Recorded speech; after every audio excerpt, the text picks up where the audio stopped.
Bon, pour changer le canon, rien de plus simple, tu mets la clé ici. Là, tu te retrouves avec une petite vis.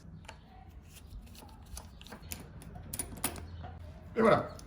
Là, on a récupéré le canon. Et ce qui est important, c'est de voir la taille du canon. Et là, donc, on va passer d'une clé que nous a laissé le propriétaire, voilà, à un canon où là, on aura 5 clés. Voilà, ce sera bien pour la sécurité. Dans l'autre sens, ici, je mets mon canon. Voilà. Hop. Voilà. Il est arrivé de l'autre côté. Et maintenant, je vais mettre ma petite vis qui est ici. Ma vis est maintenant bloquée. Hop. Et voilà, c'est fermé. Et je me retrouve bien avec mes 5 clés qui sont ici.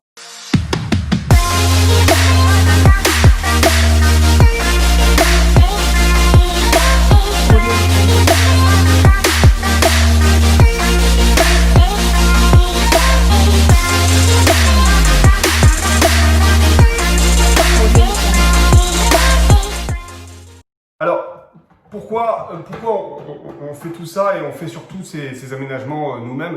On pourrait le déléguer, le faire à quelqu'un d'autre, etc.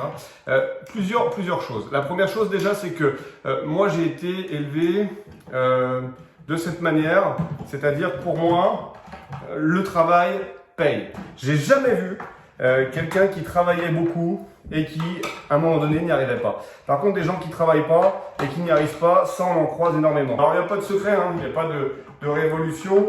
Tu peux passer tout le temps que tu veux à lire des livres, à te former, à regarder des reportages, à regarder tout ce que tu veux. La motivation, il faut que tu arrives à la choper à travers quelque chose, à travers quelqu'un, à travers un objectif. Et puis après, il ne faut plus se poser de questions.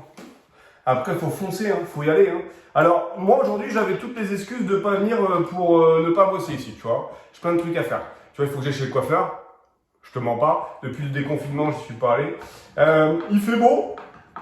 Si tu me suis dans cette vidéo, après, je vais aller goûter, je t'emmène avec moi. Comme ça, tu vas voir un petit peu comme il fait beau dehors.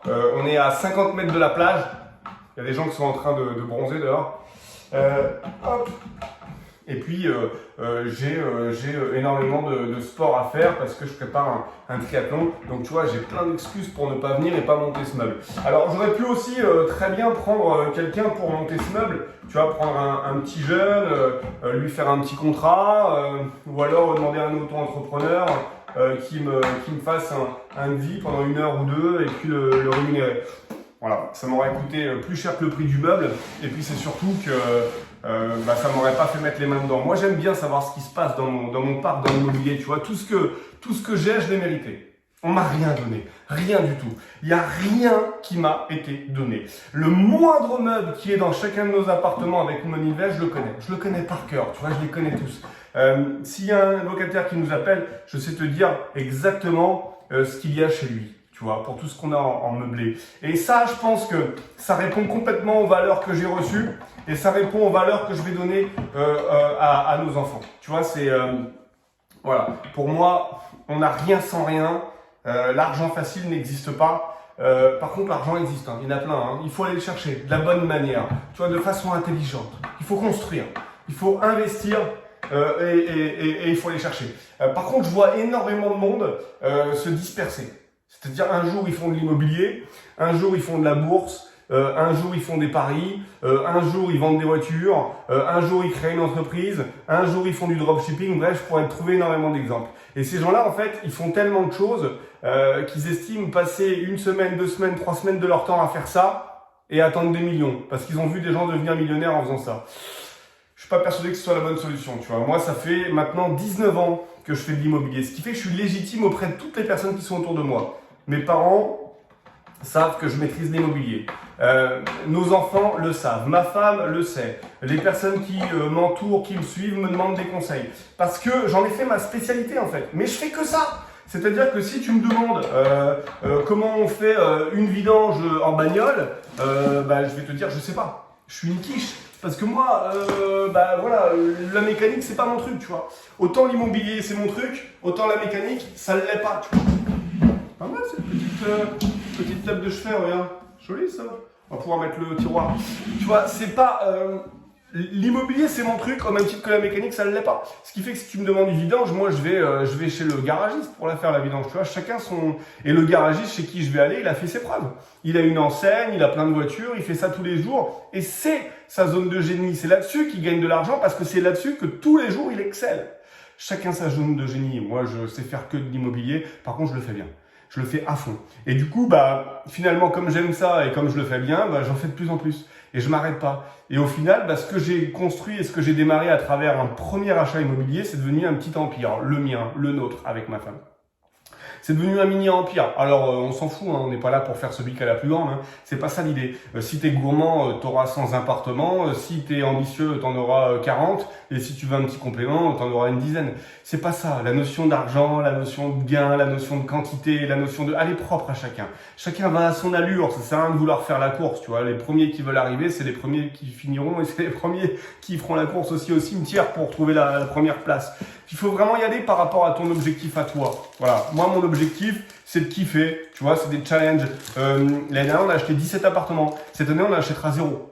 0 cette année. Parce qu'on est en train d'optimiser tout ce qu'on a. Peut-être que l'année prochaine, on en achètera 1, 5, 10, 20, 0. Je sais pas. Ça va dépendre des opportunités, de ce qu'on va trouver. Ça va dépendre de beaucoup de choses, tellement de choses que je peux pas te répondre en fait.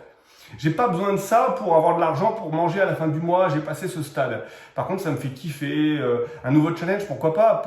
Peut-être que demain, je peux racheter les locaux d'une entreprise et puis les diviser, faire des appartements. Ou alors, je peux acheter des appartements et faire un grand local pour y mettre notre entreprise. Tu vois, finalement, c'est comme ça se présente. Voilà, comme le marché se présente. Voilà, il n'y a pas de règle en la matière. Tu vois. Aujourd'hui, on n'a pas acheté ces 4 appartements, on n'a pas acheté cet immeuble pour gagner de l'argent pour acheter de la viande à la fin du mois. Tu vois. C'est plus ça du tout l'objectif. Ça, on l'a à travers d'autres investissements qu'on a déjà fait. Ça, c'est du plus. Alors, on aime l'argent, c'est pas le but, c'est pas la question. Mais c'est que finalement, on tend à autre chose, tu vois. Ça, c'est un nouveau challenge pour nous. On a 4 appartements qu'on met en location saisonnière. Est-ce qu'on va les louer? Est-ce qu'on va pas les louer? Quel va être le taux de remplissage? Est-ce que ça va marcher? Ça va pas marcher? Voilà, on se permet ce genre de choses. C'est ce qui nous fait vibrer, c'est ce qui nous donne envie d'aller vers l'avant. C'est ce qui nous fait lever le matin, en fait. Mais pas de contraintes. Tu vois, là, je viens de monter un meuble. Si j'ai envie de faire une vidéo, je fais une vidéo. Si j'ai envie de monter le deuxième, je monte le deuxième. Si j'ai envie d'aller me chercher une gaufre, je vais me chercher une gaufre. Si j'ai envie de rentrer, je rentre. Voilà, c'est ça. On travaille pour quoi? La liberté. C'est ça le maître mot, en fait, final. L'être humain, il a besoin de ça, de se sentir libre. Dès lors où tu te sens libre, tu as tout gagné. C'est uniquement ça. C'est ce qui nous fait vibrer. T'es pas plus heureux. 1000 euros sur ton compte, 100 000 euros sur ton compte, je te promets, t'es pas plus heureux. Pas plus. C'est pas ça qui fait le bonheur. C'est pas des zéros. Ça se saurait. D'ailleurs, ce serait facile. Il suffirait de gagner au loto pour être heureux. Or non, c'est pas du tout le cas. Par contre, ce qui est sûr, c'est que si tu as suffisamment sur ton compte et qu'en plus tu as la liberté de faire ce que tu veux faire, là, tu as tout atteint. Tu as atteint le Graal. Et pour avoir cette liberté, au début, il faut en chier. Ouais, excuse-moi, je parle comme ça. Au début, il faut aller la chercher, cette liberté. Parce que tu vois, c'est un peu comme le saut à la perche. La liberté, elle est perchée à 7 mètres. Donc, il va falloir sauter haut pour aller la chercher. Mais une fois que tu l'as, il faut juste faire en sorte de la garder. C'est uniquement ça. La garder. Et apprendre à tes enfants pour aller la chercher, c'est pas donné. Et puis, faire copier-coller sur le modèle que tu as représenté. Voilà. Moi, j'ai commencé en distribuant des journaux dans les boîtes aux lettres. Je finirai peut-être en distribuant des journaux dans les boîtes aux lettres. Et entre-temps, j'aurais kiffé ma vie. Voilà. Elle a été remplie de challenges. C'est que le début, j'ai 38 ans. 38% de ma vie si je vis jusque 100 ans. Donc, je suis encore sur le premier tiers. Je viens de passer le premier tiers. J'ai envie de te dire, kiffe ta vie, quoi. Fais-toi plaisir, vas-y, mais donne-toi les moyens, putain, sors, vas-y, donne-toi un objectif et va au bout et n'en démords pas, sors pas. Tu as décidé de faire Paris-Bordeaux, c'est pas parce que tu passes dans le Loir-et-Cher et que tu trouves que c'est joli que tu vas t'arrêter. Tu vas à Bordeaux, et à Bordeaux, si c'est cool, tu iras dans le Loir-et-Cher. Mais tu as été à ton objectif, ne sors pas. Je vois tellement de monde qui veulent un appart, qui ont un appart, qui veulent de la location courte durée, qui part en location courte durée, avec cet appart, ils reviennent en location pérenne. Location pérenne, ils pensent à de la coloc, oh non, finalement, je refais de la location courte durée. Qu'est-ce que je fais si j'achetais un immeuble? Dans ce cas, je vais l'acheter en nu. Oh, je vais le passer en meublé à travers une SCI. Stop. Chaque chose en son temps. Chaque chose en son temps. C'est comme ça que je vois les choses. Et c'est comme ça qu'on y arrive. Je suis en basket, dans un appartement, dans un immeuble qu'on a acheté avec Women Invest et ça fait 15 jours qu'on en est propriétaire, tu vois. Voilà. Là, on a signé avec la conciergerie, on va renvoyer le contrat. Et d'ici 15 jours ici, il y aura des locataires qui vont nous payer 100 euros par nuit. Donc, il y a 4 appartements, 400 euros par nuit si tout est loué. Voilà. Si tout est loué sur un mois, tu fais 400 fois 30 et puis tu as trouvé, ça fait 12 000. Ce sera loué, ce sera pas loué, ce sera loué en intégralité à 100%, 90%, 50%, 40%. On fera les conclusions quand on l'aura fait. Là, on peut faire que des prévisionnels. On a fait un prévisionnel, mais on verra, on verra. C'est l'immobilier, c'est le marché, c'est la tendance qui décide. Voilà, tu l'as vu, un confinement, il n'y a plus rien. Du beau temps et il y a tout. Donc, clairement, on verra ce que ça donnera, on fera les chiffres quand ce sera fait.